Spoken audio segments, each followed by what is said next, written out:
தமிழ் நெஞ்சங்களுக்கும் மற்றும் மாணவர்களுக்கும் கனிவான வணக்கங்கள்.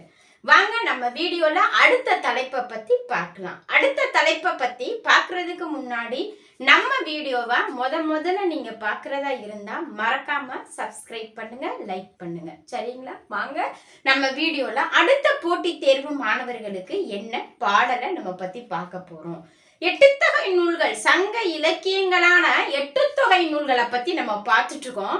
போன வீடியோல குறுந்தொகை பார்த்தோம். இப்ப நற்றிணை பார்க்க போறோம்.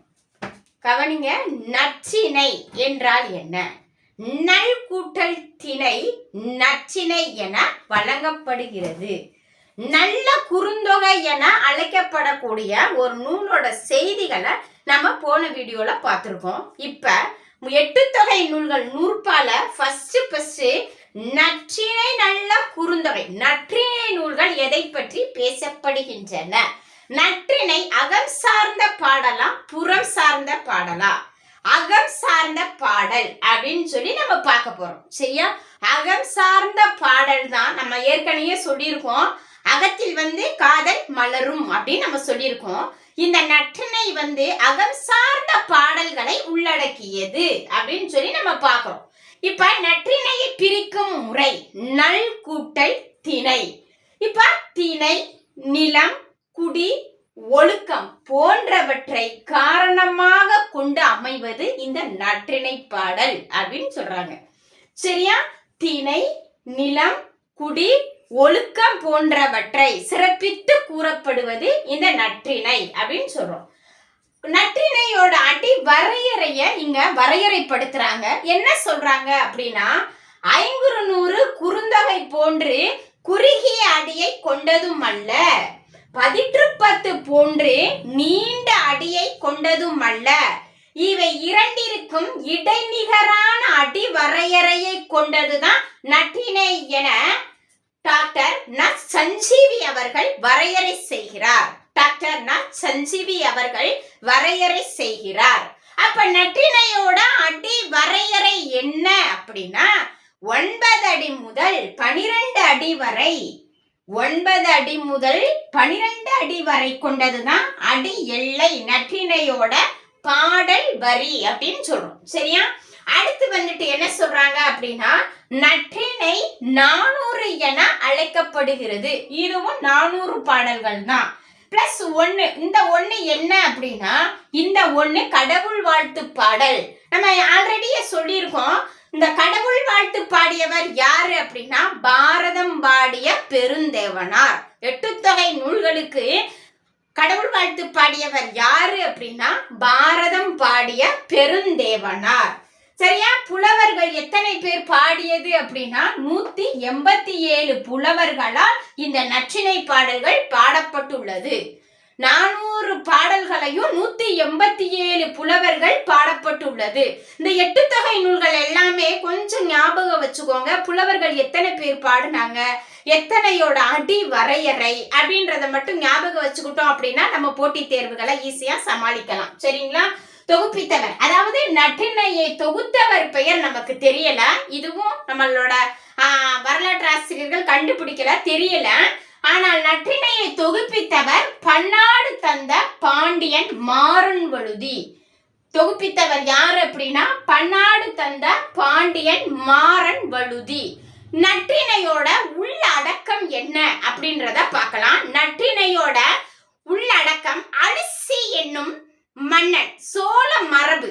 அலிசி என்னும் மன்னன், அவன் என்ன மரபு அப்படின்னா சோழ மன்னன், சோழ மரபு. அதாவது அவனுடைய தோட்டத்துக்கு சொந்தமான நெல்லிக்கனி அதிக புளிப்பு சுவை உடையதான். அவன் தோட்டத்துக்கு என்ன விளையுது அப்படின்னா நெல்லிக்கனி. அந்த கனி அதிக புளிப்பு சுவை கொண்டது அப்படின்னு சொல்றாங்க. இந்த புளிப்பு சுவைய திண்ட வாவல் என்ன செய்யுமா, மயங்கி இருக்கும். அடுத்த நெல்லிக்கனி எப்ப வரும் அப்படின்ற மாதிரி. அதாவது என்ன அப்படின்னா, இந்த வாவல் என்னது அப்படின்னா, வாவல் என்பது வவ்வால் அப்படின்னு சொல்றோம். சரியா? அப்ப இந்த தலைவிய பத்தி என்ன பண்றாங்க அப்படின்னா, தலைவன் மீது கொண்டுள்ள காதலை நிரூபிப்பதற்காக போராடுகிறாள். ஆனால் ஊரார் என்ன சொல்றாங்க அப்படின்னா அம்பல் தூட்டுகின்றனர் அப்படின்ற ஒரு செய்தியை நற்றினை தெளிவாக தெரிவிக்கிறது. ஊரார் என்ன செய்யறாங்க அப்படின்னா அம்பல் தூற்றுகின்றனர். அதற்காக தோழியிடம் தலைவி புலம்புகிறாள்.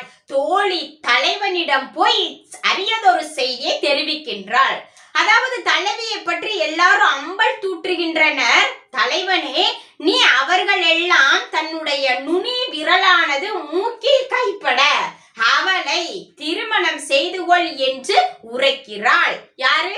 தோழி என்ற அரியதொரு செய்தியை தான் நற்றினை வெளிப்படுத்துகிறது. அடுத்து நம்ம என்ன பார்க்கலாம் அப்படின்னா, இப்ப நற்றினைய பத்தி தானே பார்த்துட்டு இருக்கோம். இப்ப நற்றினையில் குறிக்கப்படும் மன்னர்கள் எத்தனை பேரு அப்படின்னு சொல்றாங்க. இப்ப நற்றினையில் குறிக்கப்பெறும் மன்னர்கள் 10 பேரை சொல்றாங்க. மொத்தம் எத்தனை மன்னர்கள் குறிப்பிடப்படுகின்றன? நல்ல போட்டித் தேர்வுகளுக்கு படிக்கக்கூடிய மாணவர்கள் நல்ல கவனத்துல வச்சுக்கணும். நற்றினையில் குறிக்கப்படும் மன்னர்கள் மொத்தம் எத்தனை பேர்? 10 பேருங்க.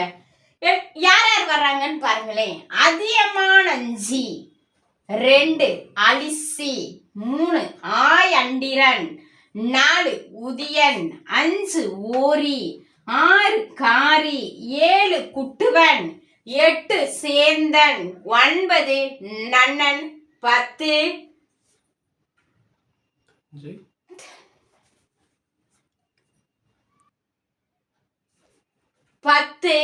தலையாலங்கானத்து செருவென்ற பாண்டியன் நெடுஞ்செழியன். நல்லா கவனிக்கணும். தலையாலங்கானத்து செருவென்ற பாண்டியன் நெடுஞ்செழியன் என்ற 10 மன்னர்களை பற்றி பாடுகிறது நற்றினை. அது மட்டுமல்ல, தொடரால் பெயர் பெற்றவர்கள் அப்படின்னு சொல்லி ஒரு 7 பேர் இருக்காங்க. தொடரால் பெயர் பெற்றவர்கள் மொத்தம் எத்தனை பேர்? 7 பேர். கொஞ்சம் கஷ்டமா தான் இருக்கும். நம்ம மனசுக்குள்ள நிப்பாட்டிட்டோம் அப்படின்னா மறக்காது. கொஞ்சம் கவனமா படிக்கணும். தொடரால் பெயர் பெற்றவர்கள் மொத்தம் 7 பேர். 1 மலையனார், 2 தனிமகனார், 3 தும்பி சேர்கீரனார், 4 வண்ணப்புற சுந்தரனார், 5 மடல்பாடிய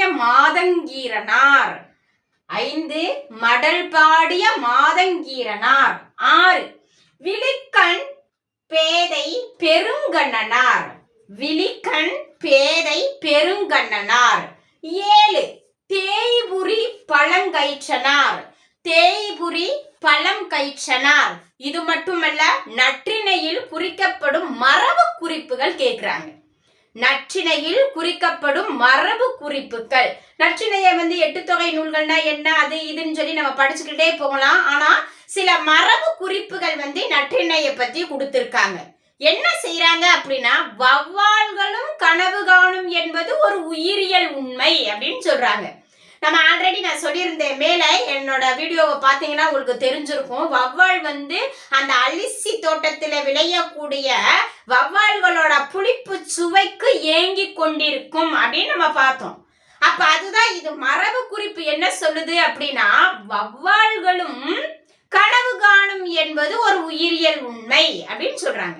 அப்புறம் 2வது என்ன சொல்றாங்க அப்படின்னா, இளமை நிலைக்காது, அன்பு நிலைக்கும் என்ற ஒரு செய்தியை உணர்த்துவது நற்றினை அப்படின்னு சொல்றோம். சரியா? இளமை நிலைக்காது. இன்னைக்கு எல்லாத்துக்குமே தெரியும், இளமை என்பது நமக்கு தேவையில்லாத ஒண்ணு கிடையாது. இளமையும் சற்று மாறக்கூடியது. இது மட்டும் இல்ல, இன்ன வரிகளை நம்ம மேம்படுத்தலாம். என்ன சொல்லலாம் அப்படின்னா, உன்னையே நீ நம்பு அப்படின்னு சொல்றோம். சில நேரங்கள்ல உன் நிழலை கூட நீ நம்பாத, உன்னையே நீ நம்பு. சில நேரங்களில் நீ உன் நிழலை கூட நம்பாத. அது என்ன செய்யாது அப்படின்னா நம்ம கூட வராது. நிழல் அடிக்கும் பொழுது நம்மளோட நிழல் என்ன செய்யாது, வராது கூட அப்படின்ற மாதிரில நம்ம வரையறை செய்யறோம். நற்றினை குறிப்புகள் இவ்வாறு என்ன செய்யும் அப்படின்னா இடம்பெறும் அப்படின்றாங்க. இது மட்டும் இல்ல, லாஸ்ட் ஒன் மரபு குறிப்பா என்ன பண்றாங்க அப்படின்னா, மன்னர்கள், குறுநில மன்னர்கள், வள்ளல்கள் போன்ற வரலாற்று குறிப்புகள் இடம்பெற்றுகிறது என்பது நற்றிணையில் குறிக்கப்படும் ஒரு அரியதொரு செய்தி. நம்ம வீடியோ உங்களுக்கு பயனுள்ளதா அமைஞ்சிருந்துச்சு அப்படின்னா நம்ம சேனலை மறக்காம சப்ஸ்கிரைப் பண்ணுங்க, லைக் பண்ணுங்க, ஷேர் பண்ணுங்க, கமெண்ட் பண்ணுங்க. நன்றி, வணக்கம்.